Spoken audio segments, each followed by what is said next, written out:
Hi everyone and welcome back to the YouTube channel. Today I'm working on my sad little chicken coop. This is just a little corner of the barn that my husband framed off and we put chicken wire up. One night I came out here to check on the chickens many years ago and there were three fattest raccoons I've ever seen pulling at this chicken wire trying to get in. Now I just looked up here and I just saw another little spot that needs stabled. Chicken wire keeps chickens in or out. It does not keep predators from being able to get in. This chicken wire is simply twisted together and it's 1 inch. A weasel can get in a hole as small as 1 inch, so it's a perfect invitation for weasels to get in. So if you look back through our farming, homesteading section, the last time I got chickens, Bethany was very little. We went out and bought probably 30 chickens. They were gone in 3 days. I came out one morning and they were just wiped out. Some had their heads, some didn't. The feed, the cost of the chickens, the bodies were just scattered everywhere. I was so disappointed. My husband was so mad about it. I just said no more chickens until I can replace the chicken wire with hardware cloth. So this corner of the barn has wood siding on the outside. I've gone through and added some areas of just some old styrofoam for insulation in the colder months if they're still here in the wintertime. I don't like to keep a lot of farm animals in the wintertime just because it's hard on them, it's hard on me, and we end up with frozen water all the time. This is a hay barn storage. If you see up there, up in there's a hay loft. So I don't like to run heat lamps. So today I was at Farm and Home, fully feathered, partially feathered. They're calling them senior birds or senior chicks. Not so much relying on the heat lamp, marked down to $2, $1.50 a piece for Isa Browns. Isa Browns, Americanas, that's what I want to get. 50 cents a bird. I thought, ooh, I want to buy them all. That's what happens with chicken math. The ladies get around the baby chickens and you want to buy them all. So I said, the plan has to be that this wiring has to be all done. Let's think it through. Okay, I really want about 6. So if I get 6 to 10 and any of them don't make it, I'm not out a bunch of time or money. A bag of feed is $15 to $21 for like 50 pounds. There were 25-pound bags. You got to have chick starter. So I like to free range. So I really prefer to free range the birds, but then we have hawk problems around here. This will give me time to work on an overhead system outside over their coop. Change the way I have the layout. Right now it's a great big triangle with overgrown grass, and we started clipping on that this week. We have some more work to do on that. I want to actually pull the T-post out and reshape it into a long run, a rectangle, because I have a shade cloth that is 25 or 50 feet long and maybe 4 feet wide, maybe 3. So I want to conform my run to that so that they can go out, get sunlight, get a run, and be covered from aerial attacks as well. So you can see in the down low section, right up to where I have this crossbar, it goes all the way across the 2x4s. I'm not worried so much above right this minute, and I'm actually thinking we have plenty of airflow here. I may cover the top with boards, possibly sheets of plywood, because that would help with heat retention as well, to keep that heat from just rising up out of here. In the summertime, and people ought to talk about ammonia, and I'm not going to keep 100 chickens year round. We've got 3 open areas for airflow right now, and I think reducing it to 2 would be fine. Let me know in the comments below what you think for the airflow. I have 8 chicken boxes. These are actually crates, apple crates that somebody had for a wedding. I was able to pick them up for like $1 a piece many years ago, and they worked really well because 2 or 3 chickens can be in at the same time. I'm going to clean all this out because it's been sitting for years. It's dusty, it's musty. I still have one section of chicken wire to pull out down here and switch to the hardware cloth.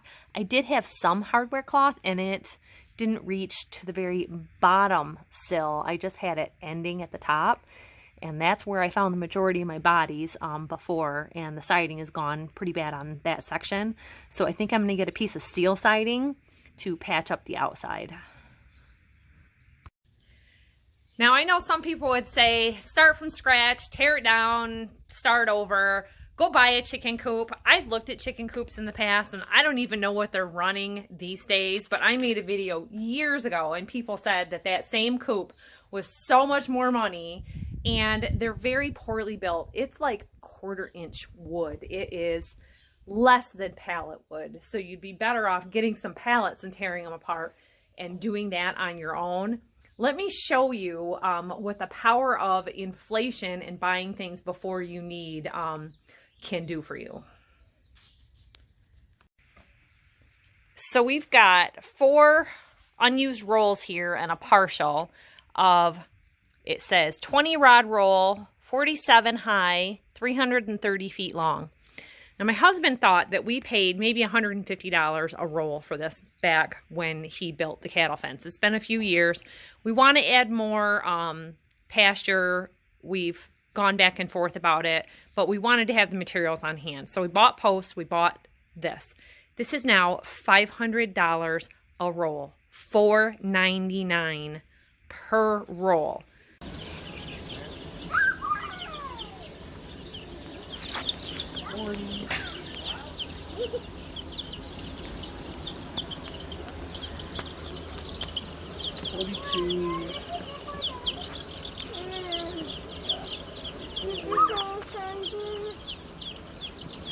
$46, $48, $50, $52. So today is delivery day for a resupply of chicks at the Farm and Home store. So if they have birds that are left from the week before or several weeks before, they mark them down. So today, the Isa Browns and the Black Sex Links are 50 cents, and Kookamarans and Americanas are $1, and they're more feathered, so I think they've been here 2 or 3 weeks.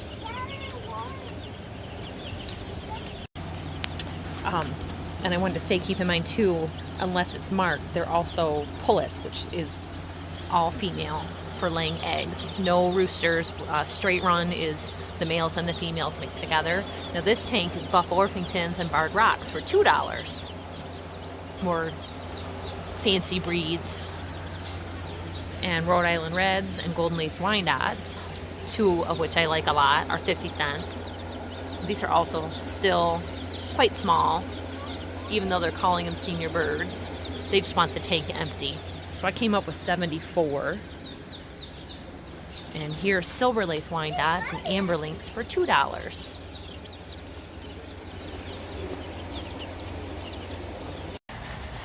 So as you can see, keeping and reusing your chicken wire year after year can be really helpful. This is the goat and sheep fence with 4x4s, and it's $500 a roll for 330 feet. This is what we normally have around the farm for little things. This height works better for us, so we take it down and reuse it every year. So George and I are getting our chicken watering and feeding things ready. This sits on here like this. Obviously this is a round trough style circle feeder. I guess trough would be rectangle, but it had a hanger thing on it that's missing. I always just set it on the floor for the chicks when they're little anyway. And then these fountain things, poultry fountains, are really great because you can just fill it and get it clean. So we're gonna clean these, get the dust off them, give them a good bleaching, and the chickens are home, so we've been scrambling about getting the extension cord, make sure we have backup bulbs. Always make sure you have a backup heat lamp, because when it goes out, you don't want to be wasting an hour to run to the store to go get it, because you might not find it for hours, especially if you're off the farm working. So the thing that most beginners find tricky about these is that you fill them upside down and screw the top on.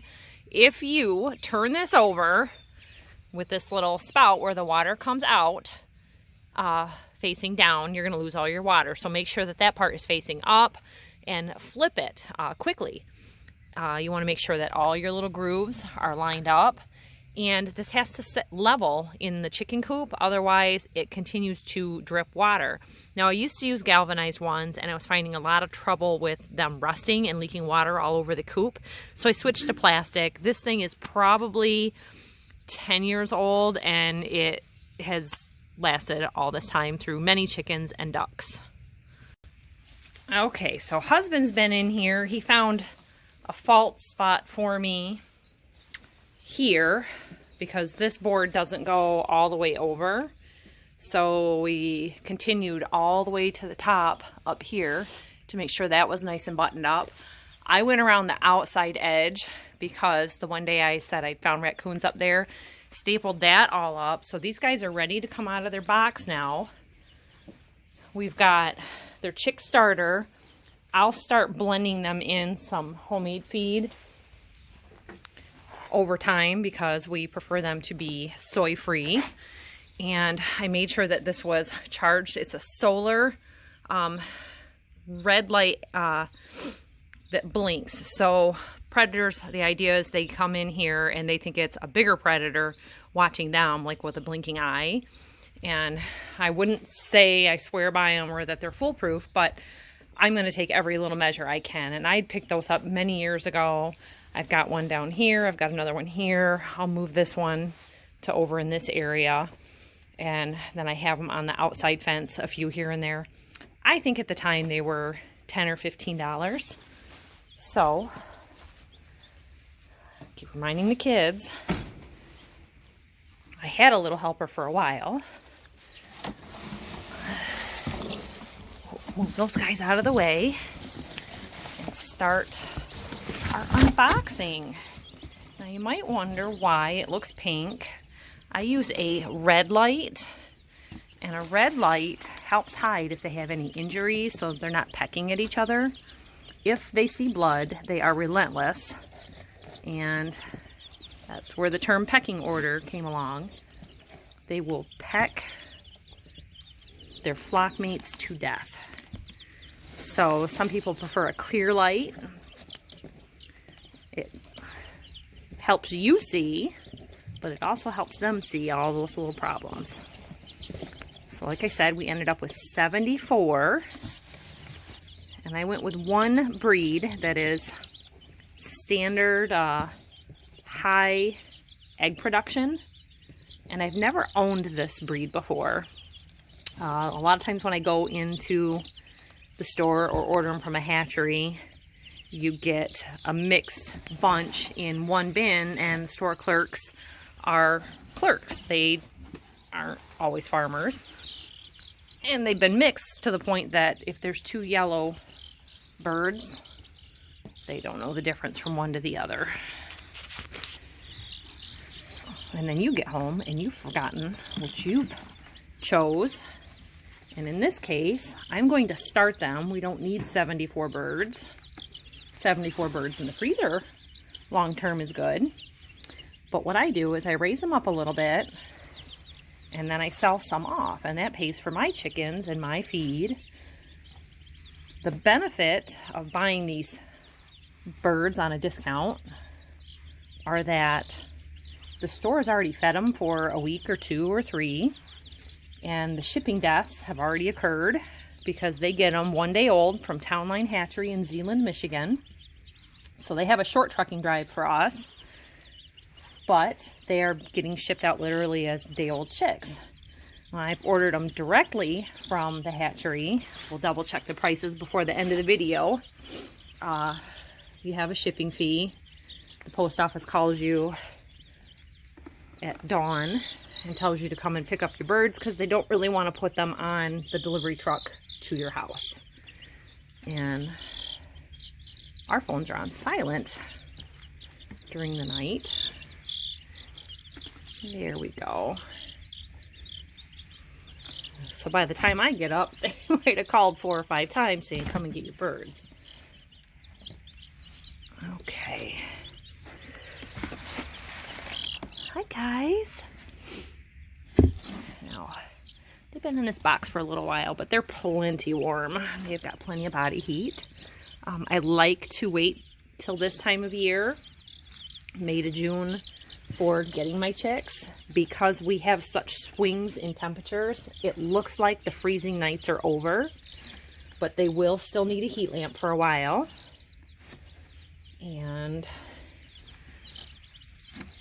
I've got this set up about 2 feet off of the floor. And partly it's for safety. I don't like it too low with straw and being a hay barn.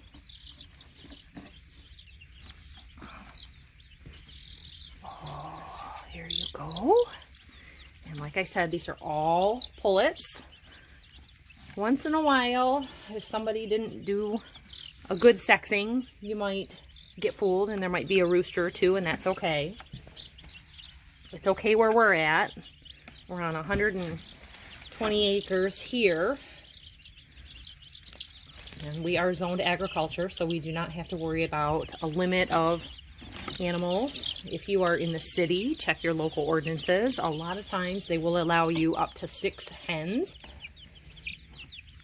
but I've also heard that that may be 6 animals in your home total, including cats and dogs. You don't want to start having your neighbors calling. And to sweeten the deal, if you send over some eggs to your neighbors every now and then, we just got through some high egg prices, then maybe your neighbors are going to warm up a little bit more to your having chickens, but not necessarily roosters because of the noise that they make. And roosters don't just crow in the morning, they crow all day long. Oh, look at them. So if I come out later on, let them get acquainted with everything. I try to keep their food and water close to the lamp for a little while. And like at the farm store, they have them in stock tanks, like watering tanks. That keeps all their heat and everything in really nice for a while. Pallet boxes work really good for that as well. However, because I am setting their food and water down, that takes up space also. The hanging type work really nice for that. Like normally I have this one down hanging. The water nipples are really good if they don't drip and leak. And I find them on Amazon. You get them in a pack of, 25, 50, 100. You can get them in small packs on eBay. Drill the hole in the bucket, tap them in yourself. It's really simple to do and very clean and efficient. The straw tends to get in here. They walk in it. We're just going to have them on this for today. I really need to find another chain to switch them to the bucket. So here's the little chickens. We will check in on them in a little while. So if you're new to keeping farm animals and feed, I will give you a little tip. 5-gallon buckets are really great because they have a built-in handle, so I can just grab this bucket, take it right in there and fill it. And really easy snap-on bucket lids. We save all our 5-gallon buckets. We repurpose them through the farm all over the place. This one formerly had holes in it for maple syrup, and then we just taped over them. This is a bear paint bucket. If you buy these buckets, they really start adding up. That one's lid's a little off. And even the bags. These bags are like a poly bag. They make really great carrying bags, and people are repurposing these to make tote bags and shopping bags to show off their hobby. So like they might keep this part of the bag and cut this section off and use this section to do the trim work on them. Look it up on Pinterest or something. It's really neat. I've seen a lot of people do it. Even just taking this out and framing it as artwork is cute. And then the back of the bag is just plain nothing. So a lot of times they will turn the bag inside out and just have a white side with a liner in between the two. just a nice little tip. You can hang on to them. You can give them away to somebody else who is crafty and likes to do that sort of thing. There's so many neat little things that you can do with repurposing on a farm. So this is our little chickies all spread out now. It's been a little while, which means they've warmed up. They're off exploring. I went a little heavy with the straw. I know some people like to use the sawdust bags. We have straw available, so that's what I prefer to use, because in being frugal, they didn't have sawdust bags at the feed store years ago for a farmer. They did it with straw, helping to block any excess wind coming in through the side until I get those boards swapped out later. That's going to be a week-long project here, but we're going to be in the 70s today, so these girls should be nice and cozy. So I'll keep you updated on the little chickens and their growth. We'll set up their nesting boxes in many, many weeks to come. There's no point in putting that straw there and having it be a hiding spot for any critters, any vermin, any barn lice, and cleaning out as far as the chickens go. It'll just be easier to spray, disinfect, we use a powder for any mites or lice or anything in the barn, so if I need to go through and do that. DE is your really good friend in the barn. It's diatomaceous earth. Any little insects, things like that, it's safe for the animals, it's safe for you instead of putting chemicals onto. I do need to remember to pick up a refill bag of that. It's really great. Barn lime, I like to set them up with some grit, different things like that to come over the week. So there's always something to do, there's always a list. You can go very minimalist in your chickens, which is what I try to do. So 74 chickens is a lot. It was a lot to start with, but you know what, 50 cents a piece. I think I ended up spending $37. The 40-pound bag of feed at the store was $14.99. We're going to start grinding up some of our own to mix in with that to get them off of that starter feed. It's just not good for the digestive system to transition them all in one day to something different. So we'll blend it off into their homemade feed over the next week or two. So thanks for watching, everybody. Remember to give us a thumbs up. I hope this helps you in setting up for your baby chicks. It's always fun to come back and watch this later on and then enjoy that again as the chickens are big, and we'll probably be down several. My ideal flock was 6 to 10 chickens, so hopefully it'll all go well and we'll end up with 70 chickens to sell, 65 chickens to sell, and keep a few for ourselves for eggs because we are a large family. Yay, chickens! Thanks for watching, everybody, and we'll see you next time. Bye-bye.